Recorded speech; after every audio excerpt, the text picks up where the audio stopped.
Les amis, bonjour, j'espère que vous allez bien. C'est votre boy Galsen. Victoire du Barça 1-0 face à Alaves, donc le 19e de la Liga. Ça a failli être un match piège pour le Barça, ça a vraiment failli être un match piège. Mais au final, ils s'en sortent bien avec une victoire 1-0. But de Lewandowski sur une frappe de Lamine Yamal. Je ne sais pas si ça va être considéré comme une passe décisive, parce que là, clairement, c'était une frappe. Lamine Yamal, il voulait pas faire une passe. C'était une frappe et ça a été contré. Et derrière, Lewandowski reprend avec une belle reprise dans la lucarne. Donc le Barça qui gagne son match qu'il fallait gagner, ça c'était un match clairement qu'il fallait gagner. Quand tu as ton rival qui perd un match la veille, qui était à 7 points d'écart, forcément quand tu joues le lendemain, t'as pas le droit à l'erreur. Tu dois obligatoirement gagner. Et j'ai l'impression qu'on le voyait un peu sur le comportement des joueurs. On voyait vraiment qu'ils étaient là pour gagner. Mais au final, c'est souvent des matchs comme ça où tu te retrouves dans un piège parce qu'en fait, tu as envie de gagner, tu as envie de marquer. Tu te dis, bon, le Real a perdu hier, faut absolument qu'on gagne. Et donc, voilà, ça enlève certains automatismes. En fait, tu ne joues plus naturellement et ça peut mettre une petite pression, mais au final, bon, ils ont réussi à gagner, c'est l'essentiel. C'est pour ça d'ailleurs sur la miniature, j'ai marqué l'essentiel parce que oui, dans l'ensemble, ce match-là, franchement, il n'y avait pas grand-chose à dire. L'équipe d'Alaves, qui n'était pas là pour jouer, hein, c'est comme Getafe hier. C'est une équipe, Espagne, le Barcelone hier. C'est une équipe qui vient mettre le but, qui espère sur des petits contres essayer, voilà, d'aller marquer en but sur un contre. Au final, bon, ça n'a pas marché pour eux. Donc victoire du Barça, Barça qui revient à seulement 4 points du Real et à 3 points de l'Atlético. La Liga est relancée, les gars. La Liga est vraiment relancée. Là, il n'y a plus droit à l'erreur. Hein. Il n'y a plus droit à l'erreur. Là, le Barça est vraiment revenu. Et voilà. Le seul problème, c'est que le Real va jouer l'Atlético de Madrid. Le Real va jouer l'Atlético de Madrid la semaine prochaine. Donc voilà, dans ce match-là, franchement, il n'y a pas grand-chose à dire. À part, par contre, franchement, les pièges de hors-jeu du Barça, c'est vraiment violent. Moi, honnêtement, tu vois, parfois je regarde les matchs en me disant, si je suis à la place du joueur, qu'est-ce que je fais? Genre, j'essaie un peu, tu vois, en mode, ok, je vois le joueur qui a la balle, je vois le piège du hors-jeu extrêmement haut, la ligne du Barça qui est extrêmement haute. Tu te dis, mais qu'est-ce que je fais? Là, dans ces situations-là, la seule chose que tu peux espérer, c'est avoir un joueur qui part très vite. Tu vois, faut pas que la joueur soit sur la même ligne que le Barça. Sinon, impossible. Tu peux pas, tu vas être hors jeu. La seule chose que tu peux faire, c'est qu'un joueur qui vient de derrière et qui court, mais genre, qui essaie de prendre la profondeur de façon extrêmement rapide, et tu lui mets la balle dans la profondeur et ensuite il se retrouve en face du gardien. Mais c'est pas facile, c'est facile à dire comme ça quand tu es devant la caméra et que tu es chez toi tranquille. Mais sur le terrain, c'est pas évident. Donc c'est vraiment, ça fonctionne, hein, ça fonctionne très bien. Peut-être face à certaines équipes, je sais pas, quand tu vas jouer peut-être Bayern, même normalement face au Real, si le Real joue correctement les attaques et que tu as un vrai coach, quand tu as un vrai coach, ça peut le faire parce que tu as quand même des attaquants extrêmement rapides et tu peux profiter de cette ligne haute, mais on n'arrive pas. Donc, victoire du Barça, bon, sur le match dans l'ensemble, Lewandowski qui met son but, mais bon, dans le match, c'était pas faux. Lamine Yamal, c'est tout simplement une machine. Lamine Yamal, il n'y a plus rien à dire. C'est un très très grand joueur. Actuellement,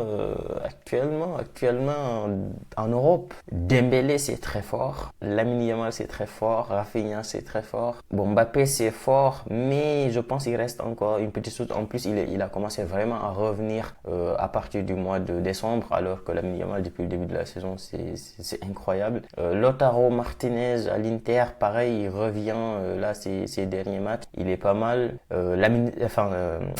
Salah, Mohamed Salah, pareil. Donc voilà, pour moi, on tient à peu près le top 5-6 du Ballon d'Or. Pour moi, le top 5-6 du Ballon d'Or, c'est clair. Ça commence à se dessiner. On va avoir Dembélé s'il continue comme ça et surtout en Ligue des Champions, ils sont tombés sur Brest. Donc voilà, ça va être facile. Ils vont directement aller en huitième.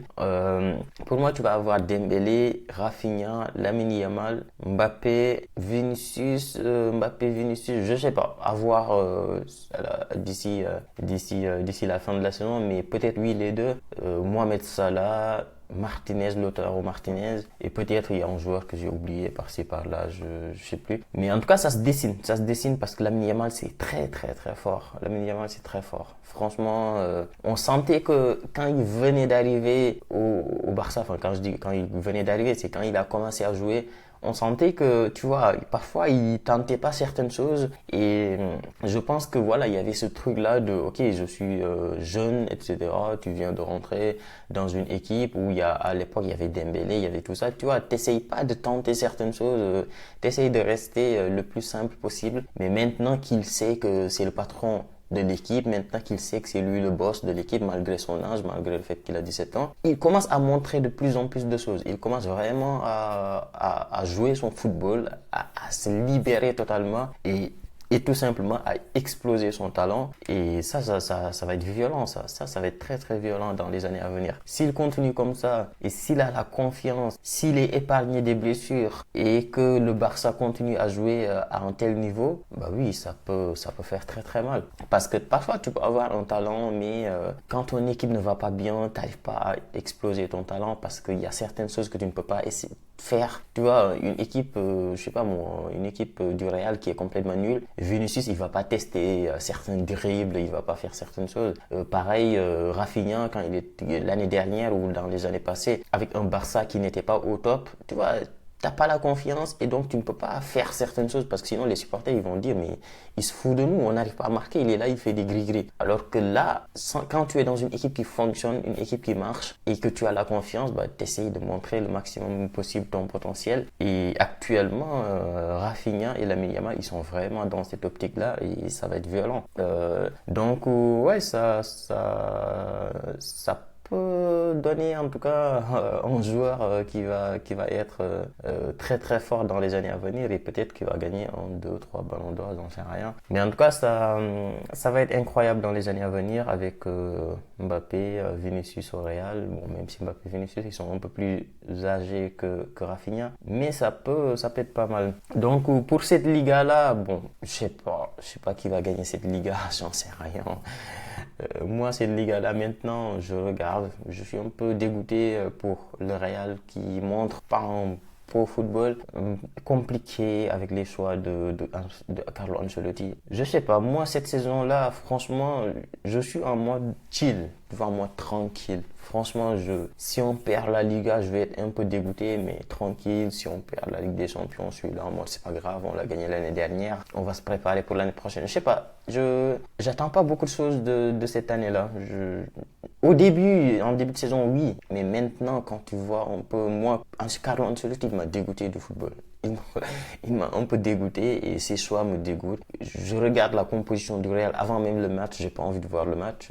Je regarde parce que c'est mon club, parce que je dois regarder. Mais tu vois, je n'ai plus ce truc-là de putain, il y a le Real qui joue, on va gagner.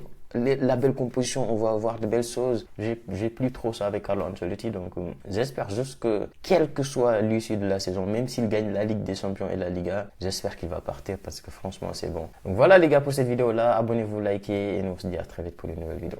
Ciao.